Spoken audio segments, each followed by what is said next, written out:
Hello friends, मी सोनल वानकडे. माझ्या YouTube चॅनलवर आपलं स्वागत आहे. मी माझा फर्स्ट व्हिडिओ हिंदीमध्ये शूट केला होता. तो व्हिडिओ होता फिलॉसॉफिकल कन्सेप्टवर, व्हॉट इज सोल आणि व्हॉट इज सेल्फ. पण मी आता डिसाईड केलं की मी हा व्हिडिओ मराठीमध्ये शूट करणार, कारण मराठी माझी फर्स्ट लँग्वेज आहे आणि आपल्या मातृभाषेत बोलणं हे कधी पण बेटर राहतं. शब्द मनातनं फुटतात. त्यामुळे मला असं वाटतं मराठीच बेटर राहणार, कारण हिंदीमध्ये शब्द शोधावे लागतात आणि मग कधीकधी शब्द मिसप्लेस होतात. त्यामुळे पूर्ण अर्थ चेंज होऊन जातो. जो कन्सेप्ट क्लिअर करायचा होतो त्याचा अर्थाचा बेअर्थ होतो. त्यामुळे मी डिसाईड केलं आहे की मी व्हिडिओ आजपासून मराठीमध्ये शूट करणार. तर माझा आधीचा व्हिडिओ होता व्हॉट इज सोल आणि व्हॉट इज सेल्फ. तर त्यामध्ये मी म्हणजे आपला व्हिडिओ इथे थांबला की soul is nothing and we are something. आपण काहीतरी आहोत, म्हणजे मनुष्यच मुळात काहीतरी आहे आणि सोल हा जो कन्सेप्ट आहे किंवा सोल ज्याला म्हणतात हे नथिंग आहे. तर यापुढे आपण हे कंटिन्यू करू की सोल म्हणजे एक्झॅक्ट नेचर सोलचा काय असतो, किंवा सोलला आपण खरंच समजू शकतो की नाही, की सोल हे या मेटाफिजिकल वर्ल्डमध्ये सोल हे नेहमी काय रहस्यमय राहणार, की म्हणजे सोलला आपण कधी डिफाईन नाही करू शकत असं आहे का, गॉडला कधी डिफाईन नाही करू शकत असं आहे का. तर यावरच आपण बोलणार आहोत. ॲक्च्युली मी आधीच तुम्हाला सांगितलं आहे की सोल इज नथिंग, पण प्रश्न हा आहे की आपण नथिंग पण समजू शकतो की नाही. कारण की मला नाही वाटत आपण रिअलमध्ये नथिंग कधी समजू म्हणजे या मेटाफिजिकल वर्ल्डमध्ये आपण नथिंग कधी समजू शकणार. नथिंग हा कन्सेप्ट आपण म्हणजे बघा, एक वही आहे, त्यावर आपण काहीच नाही लिहिलं तर आपण काय म्हणतो की आय राईट नथिंग, मी काहीच लिहिलेलं नाही आहे. पण आय राईट नथिंगमध्ये पण समथिंग आहे. वही तर आहे, ते पेज तर आहे, त्यावर तुम्ही फक्त काही लिहिलेलं नाही आहे. तसंच या जगाचं आहे. ही स्पेस जी आपल्याला दिसते, आपल्याला वाटतं नथिंग आहे, पण यात एअर तर फील आहे, एअर आहे, मॉलिक्युल्स आहे, ॲटम्स आहेत आणि बऱ्याच काही गोष्टी आहे. इवन युनिवर्समध्ये आपण जे युनिवर्समध्ये व्हॅक्यूम आहे असं म्हणतो, पण आता सायंटिस्टला पण म्हणजे सायंटिस्टचं पण म्हणणं आहे की जे आपण आतापर्यंत व्हॅक्यूम म्हणत आलो तिथे डार्क मॅटर आहे, आणि डार्क मॅटर पण एक मॅटर आहे जे या युनिवर्सला ड्राईव्ह करतो. तर हे डार्क मॅटर तेच आहे का जे म्हणजे आपण नथिंग समजतो? तर मला वाटतं नाही.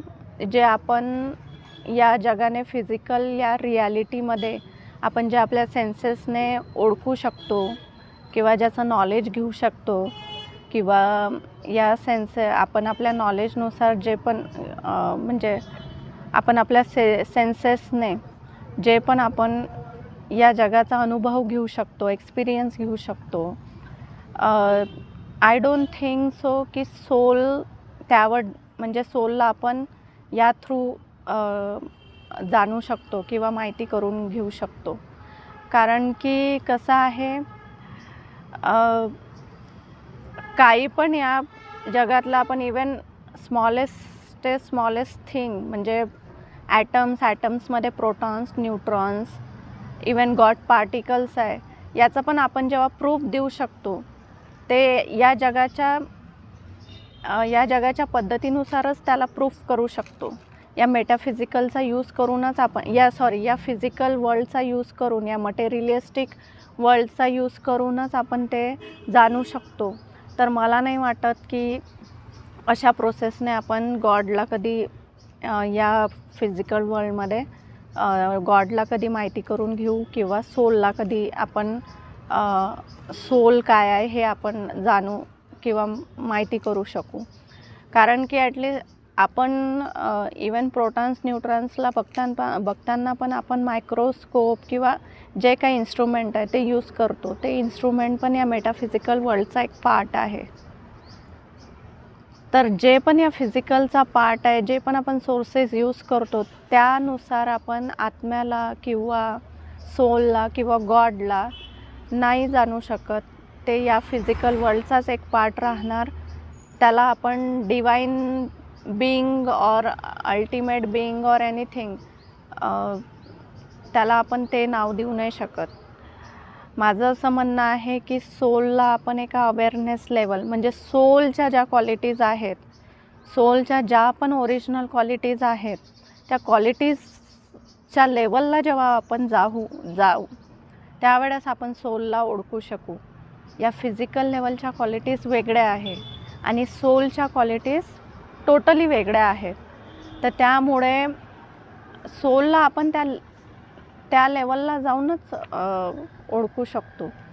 जसं की हे बघा, आता मी एक एक्झाम्पल देते तुम्हाला, पण don't take it literally, because कसं आहे, माझं नॉलेज पण या जगाच्या, म्हणजे जितका माझा अनुभव आहे, जितकं मी एक्सपिरियन्स केलं, जी माझी आयडेंटिटी क्रिएट झाली, माझ्या मनावर जे पण आजपर्यंत इम्प्रेशन क्रिएट झालं, त्या इम्प्रेशननुसार मी तुम्हाला एक्झाम्पल देते. आणि इट इज नॉट त्याला तुम्ही लिटरल समजून हेच खरं आहे, हेच सत्य आहे असं नाही. एक्झाम्पल्स हे कधी सत्य नसतं. ते एखादी गोष्ट समजून घेण्यासाठी दिल्या गेले असतात. जसं संत एक्झाम्पल्स देतात, तर ते तुम्हाला समजवण्याचा प्रयत्न करतात की नेमकं ओरिजिनल काय आहे आणि नेमकं ते जे अल्टिमेट रियालिटी काय आहे, त्यासाठी ते एक्झाम्पल्स देतात. आणि म्हणून तुम्ही माझ्या एक्झाम्पलला लिटरली घेऊ नका प्लीज.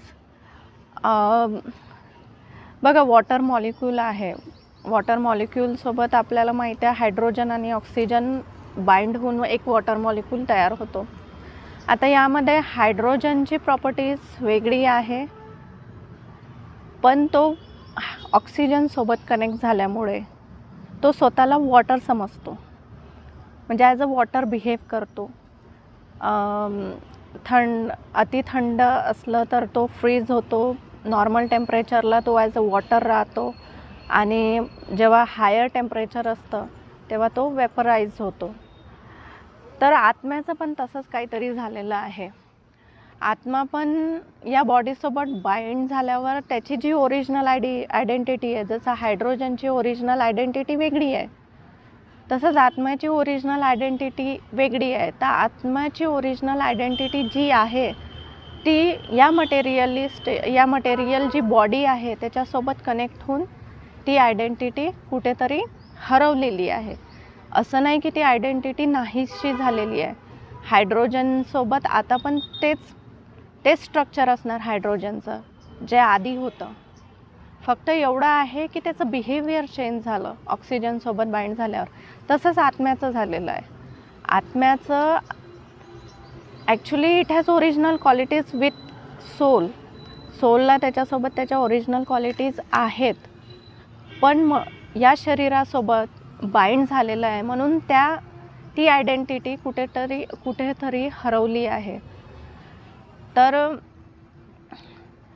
म्हणून जर आपण त्या अवेअरनेस लेवलला गेलो, त्या ज्या क्वालिटीज आपण ओळखू शकलो की सोलच्या काय ओरिजिनल क्वालिटीज आहे, तर तेव्हाच आपल्याला जाणीव होते की सोल काय आहे आणि नथिंग काय आहे. या फिजिकल वर्ल्डमध्ये आपण नथिंग कधीच ओळखू शकणार नाही, नथिंगचा कधीच अनुभव घेऊ शकणार नाही, कारण नथिंगचा अनुभव घेणं हा टोटली वेगळा एक्सपिरियन्स आहे. तर मला असं वाटतं की तुम्हाला जर सोलची खरंच आयडेंटिटी जाणून घ्यायची असेल तर तुम्हाला त्या पाथवर आधी चालावं लागेल. तो पाथ, जसं गौतम बुद्धाने एक पाथ दिला, बरेचसे संत लोक आले, त्यांनी पाथ दिला, आणि मग ती आयडेंटिटी कशी जाणून घ्यायची ते त्यांनी सांगितलं. तर यात माइंडचा खूप मोठा रोल प्ले होतो. माइंडने जे इम्प्रेशन क्रिएट केलेलं आहे या बॉडीसोबत कारण माइंड कसा वर्क करतो,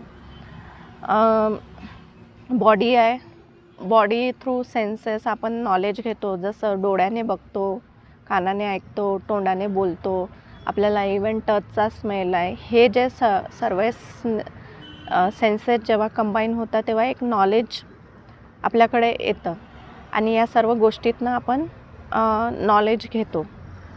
तर या नॉलेजचं कुठेतरी सोलवर जे एक्झॅक्ट म्हणजे कुठेतरी माइंडवर म्हणजे राईट पाथवर जाण्यासाठी हे जे आपल्याला बॉडी दिलेली आहे, सोल आणि माइंडचं बॉडीचं कॉम्बिनेशन झालेलं आहे, ते कुठेतरी हरवून आपण माइंडचं वेगळंच माइंडवर या नॉलेजचं वेगळं इम्प्रेशन तयार होतं आणि त्यामुळे आपली एक आयडेंटिटी क्रिएट होते. ही आयडेंटिटी आपण सेल्फ आयडेंटिटी म्हणतो या भौतिक जगासाठी, या मटेरियलिस्टिक वर्ल्डसाठी. खरं पाहिलं तर सोलची ती आयडेंटिटी नाही आहे. ही आयडेंटिटी झालेली आहे कारण आपण एका बॉडी थ्रू सगळं नॉलेज घेतो. त्याचा माइंडसोबत त्या बॉडी कनेक्टेड असल्यामुळे माइंडवर ते इम्प्रेशन होतं आणि या इम्प्रेशनमुळे कुठेतरी सोलची रिअल आयडेंटिटी हरवली आहे. आता आपल्याला असं वाटतं की आपण सर्व काही नॉलेज घेतल्यावर सोलला जाणू शकू किंवा त्याला सोलला ओळखू शकू, जे काही आहे सोल. पण तसं नाही आहे. तुम्ही किती पण नॉलेज घ्या, किती पण तुम्ही जाणून घ्या या जगातलं, आणि आपण पहिली गोष्ट पूर्ण नॉलेज घेऊ शकत नाही. आपले सेन्सेस लिमिटेड आहे, आपला एक्सपिरियन्स लिमिटेड आहे आणि इवन आपल्याला पृथ्वीचं पण 100% नॉलेज नाही आहे. काहीतरी अशा पृथ्वीमध्ये पण अशा गोष्टी आहेत की ज्या आपल्याला पूर्णपणे माहिती नाही आहे. आणि जसं जैनिझममध्ये सांगितलं गेलं आहे की अनेकांतवाद म्हणजे जोपर्यंत तुम्हाला सगळ्या या युनिवर्समध्ये सर्व गोष्टी आहेत त्याचा सर्वेच पर्स्पेक्टिव्ह जेव्हा तुम्हाला कळत नाही, सर्व बाजूने त्या वस्तूला जाणून घेत नाही, तोपर्यंत तुम्हाला रियालिटी काय आहे हे समजत नाही. तसंच म्हणून आपली जी रियालिटी ही जी आपण समजतो ही व्हेरी लिमिटेड आहे, कारण की आपले पर्स्पेक्टिव्ह लिमिटेड आहे. आपण प्रत्येक गोष्टीला प्रत्येक बाजूने जाणून घेऊ नाही शकत आणि ते पॉसिबलच नाही आहे. त्यामुळे आपण रियालिटीला ओरिजिनलमध्ये जाणून घेऊ नाही शकत. तर या जाणून तेव्हाच घेणार आपण जेव्हा आपण त्या लेवलला पोचणार, आणि त्या लेवलला फक्त नॉलेजनुसार नाही, त्या लेवलला संतांनी आपल्या स्क्रिप्चर्समध्ये सांगितले आहे की कसं अवेअरनेस लेवलला जायचं. आणि मी जसं आधी सांगितलं की हे सर्व माइंडचा गेम आहे. माइंडवर इम्प्रेशन एवढे म्हणजे इतके काय डीप आहेत की ते इम्प्रेशन आपल्याला नेहमी आपल्या जे डिसिजन आपण घेतो त्यात ते इम्प्रेशन आपल्याला म्हणजे त्या इम्प्रेशनमुळेच आपण डिसिजन घेतो. यामध्ये मग आता फ्री विल पण येतो. काय सोलकडे म्हणजे आपल्याजवळ सेल्फकडे काय फ्री विल आहे? नाही, ॲक्च्युअलमध्ये free will very little free will आहे. कारण की आपण जे डिसिजन, मला जर चहा आवडते तर याचा अर्थ नाही आहे की माझी फ्री विल आहे म्हणून मला चहा आवडतो. याचा अर्थ आहे की मी एका विशिष्ट वयात आल्यावर पहिल्यांदा मी जेव्हा चहाची टेस्ट घेतली आणि ते चहाची टेस्ट घेताना मला पहिला जो एक्सपिरियन्स माझा आला, तो एक्सपिरियन्स खूप वेगळा होता आणि चांगला होता, आणि तोच एक्सपिरियन्स मला रोज घ्यावासा वाटतो म्हणून मी रोज चहा घेते. पण असं सेम माझं कॉफीसोबत नाही झालं. मी कॉफी पण घेतलेली आहे, पण कॉफीसोबत मला तो एक्सपिरियन्स नाही आला, म्हणून माझी डेली चॉईस कॉफी न होता चहा झाली. काही लोकांची डेली चॉईस कॉफी आहे आणि तो एक्सपिरियन्स आपण सतत अनुभवण्याचा प्रयत्न करतो. त्यामुळे अशामुळे आपल्या चॉईसेस डेव्हलप होतात आणि आपल्याला वाटतं की आपण फ्री विल एक्सरसाइज करतो आहे, पण ॲक्च्युअलमध्ये ते फ्री विल नसतं. ते आधी कुठेतरी इम्प्रेशन क्रिएट झालेलं आहे माइंडवर. त्यामुळे आपल्याला म्हणजे त्यामुळे आपण ते चॉईसेस किंवा त्यामुळे आपण ते डिसिजन घेतो. तुमच्या प्रत्येक डिसिजनला तुम्ही कधीतरी ऑब्झर्व करा. प्रत्येक डिसिजन मागे तुमचा कुठेतरी पास्ट इम्प्रेशन हे त्यावर अवलंबून असतं. तुमचा डिसिजन त्यावर अवलंबून असतो. तुमचे डिसिजन, तुमचा जर पास्ट वेगळा असेल तर तुमचे डिसिजन वेगळे असणार. तुमचा पास्ट खूप निगेटिव्ह असेल तर तुमचे डिसिजन पण हळूहळू निगेटिव्ह होतात. तुमचा पास्ट पॉझिटिव्ह असेल, तुमचे डिसिजन पॉझिटिव्ह होतात. तर यामुळे संत सांगतात की आपल्याला या माइंडच्या बियॉन्ड जायचं आहे. का बरं? या माइंडवर एवढे डीप इम्प्रेशन्स आहे. हे डीप इम्प्रेशन्स आपल्या चॉईसेसला अफेक्ट करतात, आपल्या ॲक्शन्सला अफेक्ट करतात. मग आपण वेग ॲक्शन्स घेतो, त्याचे परिणाम मग आपल्याला या बॉडीला सहन करावे लागतात. मग आपण याच दुःखात फसत जातो आणि मग आपल्याला म्हणजे हे एक चक्र आहे, त्यात आपण गुंतून जातो आणि या चक्रातनं बाहेर निघणंच म्हणजे रियालिटीची जाणीव होणं, म्हणजे त्या अल्टिमेट रियालिटी म्हणजे आपण सेल्फ अवेअरनेस मिळवणं, म्हणजेच या चक्रातनं बाहेर निघणं. कोणाला वाटत असेल अरे मी तर खूप म्हणजे माझ्याकडे तर खूप पैसा आहे, मी तर माझ्या मनाने चॉईसेस करू शकतो, तर हे एक इल्युजन आहे. इल्युजन यासाठी माझ्याकडे पॉवर आहे, पैसा आहे, माझे चॉईसेस, मी कुठली पण कार घेऊ शकतो, कुठलं पण वस्तू घेऊ शकतो, म्हणजे मी काही पण करू शकतो. हे जे आहे हे संतांनी का सांगितलं इल्युजन आहे? कारण की तुम्हाला वाटतं तुम्ही फ्री विल एक्सरसाइज करताय, पण ते ॲक्च्युअलमध्ये फ्री विल नाहीच आहे. जरी तुमच्याकडे पैसा असला, तुम्ही जगातली कुठली पण कार घेऊ शकता, पण तुम्ही तीच कार घेणार, तीच कंपनी कारची चॉईस करणार ज्या कंपनी मार्केटमध्ये अवेलेबल आहे. तुम्ही एक वेगळी कंपनी, स्वतःची कंपनी तर चॉईस नाही करू शकत. तुम्ही तीच कार चॉईस करू शकणार ज्या मार्केटमध्ये कार अवेलेबल आहे, विशिष्ट कंपनीच्या कार अवेलेबल आहे. त्याच्या पलीकडे जाऊन तर तुम्ही चॉईसेस नाही करू शकणार. तर यामुळे आपली जी फ्री विल आहे ती अनलिमिटेड नाही आहे, ती लिमिटेड आहे. म्हणून संत म्हणतात की याच्या बियॉन्ड तुम्हाला जायचं आहे. बियॉन्ड कसं जायचं आहे? हे माइंडवर जे इम्प्रेशन क्रिएट झालं त्याला हळूहळू कमी करायचं आहे. तर हळूहळू कसं कमी करणार? मग नामस्मरण वगैरे, आपल्या हिंदू मायथॉलॉजीमध्ये नामस्मरणला खूप मोठं प्राधान्य दिलेलं आहे. कारण की त्याने हळूहळू माइंडवरचं इम्प्रेशन कमी होत जातं. मेडिटेशनला का प्राधान्य दिलेलं आहे? कारण एखाद्या म्हणजे कॉन्सन्ट्रेशन, एका विशिष्ट म्हणजे कॉन्सन्ट्रेशनला आपण जर काय एकत्रित केलं तर त्या कॉन्सन्ट्रेशनमुळे आपलं जे इम्प्रेशन माइंडवर पडलेलं आहे ते हळूहळू कमी होतं आणि मग आपण हळूहळू एका अवेअरनेस लेवलला जातो. मग आपल्याला कळायला लागतं अरे हे असं नाही, हे यामुळे घडतं आहे. मग आपल्याला मग त्यावेळेस करुणा का येते? कोणी जर एखादं घाण कृत्य केलं त्यावर पण आपल्याला करुणा येते, कारण की आपण समजू शकतो की तो जो कृत्य करणारा व्यक्ती आहे, ज्याने क्राईम केलं किंवा काही पण केलं, त्याचा जो पास्ट आहे तो बाइंड आहे या फिजिकल वर्ल्डमध्ये आणि कुठेतरी तो मजबूर झाला. म्हणून क्रिमिनल सायकोलॉजीमध्ये जेव्हा आपण क्रिमिनल सायकोलॉजीचा अभ्यास करतो तेव्हा आपल्याला कळतं की कोणता पण क्रिमिनल हा नॅचरलमध्ये बॉर्न ॲज अ क्रिमिनल नाही होत. तो ॲज अ क्रिमिनल तयार होतो. सोसायटीच्या इम्पॅक्टमुळे, एका विशिष्ट वातावरणात वाढल्यामुळे तो ॲज अ क्रिमिनल तयार होतो. म्हणून आपल्याला संत हा चांगलं वागण्याचा, चांगलं राहण्याचा का मार्ग सांगतात? कारण की हे जे माइंड आहे, माइंड खूप पॉवरफुल आहे. या माइंडवर जे इम्प्रेशन पडतं ते तुम्हाला तुमच्या डिसिजनला अफेक्ट करतं, तुमच्या ॲक्शन्सला अफेक्ट करतं आणि म्हणून कुठेतरी आपण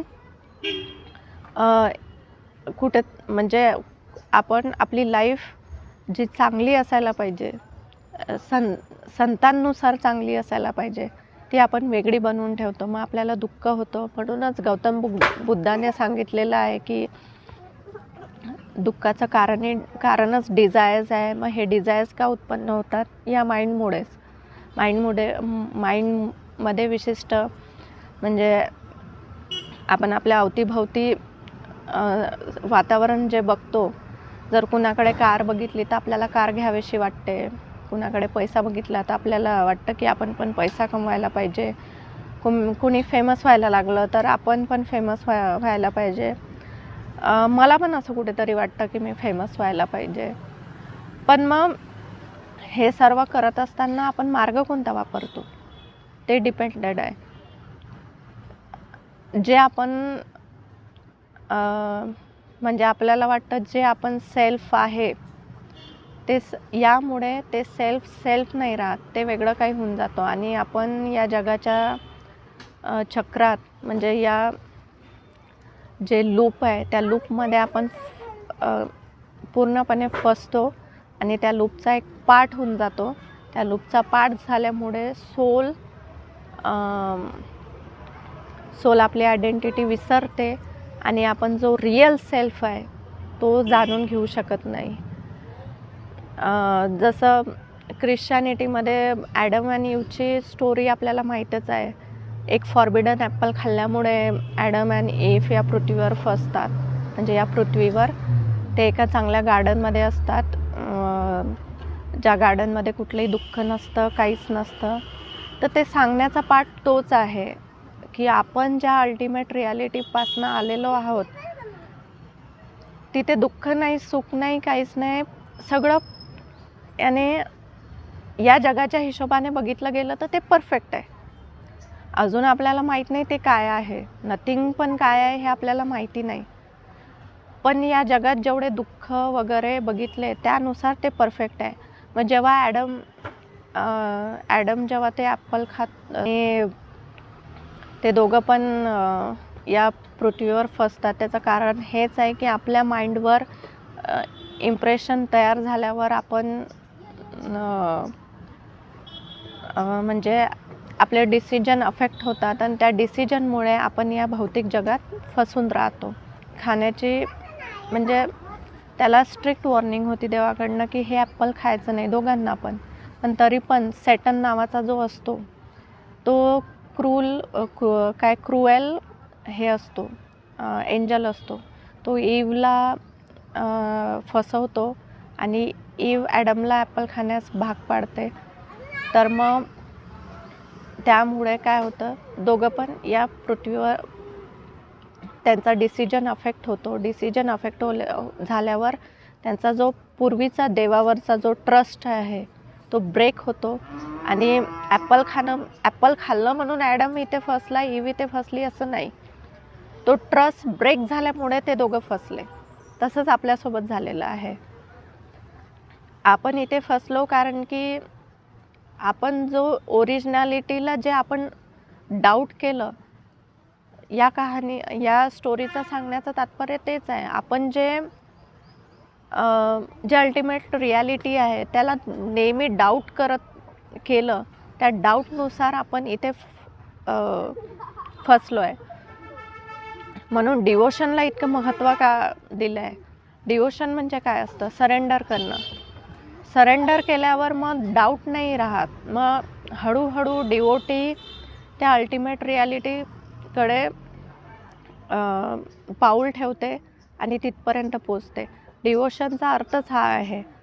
म्हणून हे सर्व जे स्क्रिप्चर्स आहे कुठल्याही धर्मामध्ये किंवा हिंदू धर्मामध्ये म्हणा, ख्रिश्चन, मुस्लिम, कुठला पण धर्म असो, ते सांगण्याचं तात्पर्य हेच आहे की आपण या जगात फसलो आहे कारण की अजून पण आपला तेवढा विश्वास त्या अल्टिमेटली रिॲलिटीवर नाही आहे. अजून पण आपण त्याच्या क्वालिटीज अजून पण आपण जाणून घेतलेल्या नाही आहे काय आहे त्या क्वालिटीज. आणि आपला हा डाऊट जोपर्यंत राहणार, माइंडवर जे डाऊटफुल इम्प्रेशन राहणार, तोपर्यंत आपण या लूपमध्ये फसूनच राहणार. याच्या जर बाहेर निघायचं आहे तर आपल्याला ते माइंड क्लिअर करावं लागतं, सोलला म्हणजे पवित्र करावं लागतं. हे पवित्र शब्द वगैरे हे जे यूज करतो आपण त्यासाठीच आहे. सोलवरचं जे इम्प्रेशन आहे ते नाहीसं करावं लागतं. आणि जेव्हा सोलच्या ओरिजिनल क्वालिटीज आपल्याला सोलच्या ओरिजिनल क्वालिटीज कळतात तेव्हा एकही डाऊट राहत नाही. एकही डाऊट नाही राहिला तर आपण काय म्हणतात, आत्मा ही परमात्मा आहे असं आपण म्हणतो. तर ते सोलच अहम ब्रह्मास्मी शंकराचार्यांनी सांगितलेलं आहे, अहम ब्रह्मास्मी. म्हणजे त्याचा अर्थच आहे, जेव्हा सोल ओरिजिनली म्हणजे जेव्हा आपण सोलला ओरिजिनल रूपमध्ये आयडेंटिफाय करतो, तेव्हा आपल्याला कळतं की we are that part of being and we are the being and we are the God. त्याचा अर्थ हा आहे. तर मला असं, आता मी हा व्हिडिओ इथेच थांबू इच्छिते, कारण यावर बोलण्यासारखं झालं तर तासनतास बोलू शकतो आपण. पण होप सो नेक्स्ट व्हिडिओमध्ये आपण पुढे जे काही आहे ते नेक्स्ट व्हिडिओमध्ये मी क्लिअर करण्याचा प्रयत्न करते. पण तरी पण मला तुम्हाला एक सांगायचं आहे की मी जे आज बोलते ते माझ्या एक विशिष्ट पर्सनॅलिटीनुसार, जे आजपर्यंत मी थिंक केलं आहे किंवा जे आजपर्यंत माझी पर्सनॅलिटी बनली आहे त्यानुसार मी हे बोलते आहे. तर यात असं कोणी समजू नका की मी सत्य बोलते आहे. वेळेनुसार हे चेंज पण होऊ शकतो, कारण वेळ सतत बदलत राहते. कदाचित माझे आताचे जे व्ह्यू पॉईंट्स आहे ते काही वर्षांनी वेगळे असतील. सो मी तुम्हाला गॅरंटी देत नाही की सोल अशीच आहे, गॉड असाच आहे, आणि हे कोणी पण प्रूफ नाही करू शकत सोल कशी आहे, गॉड कसं आहे. हे तर जाणून घेण्याचा विषय आहे. म्हणजे you should know, to know means जाणून घेणे, हेच सत्य आहे. So thank you very much for listening my video. Thank you.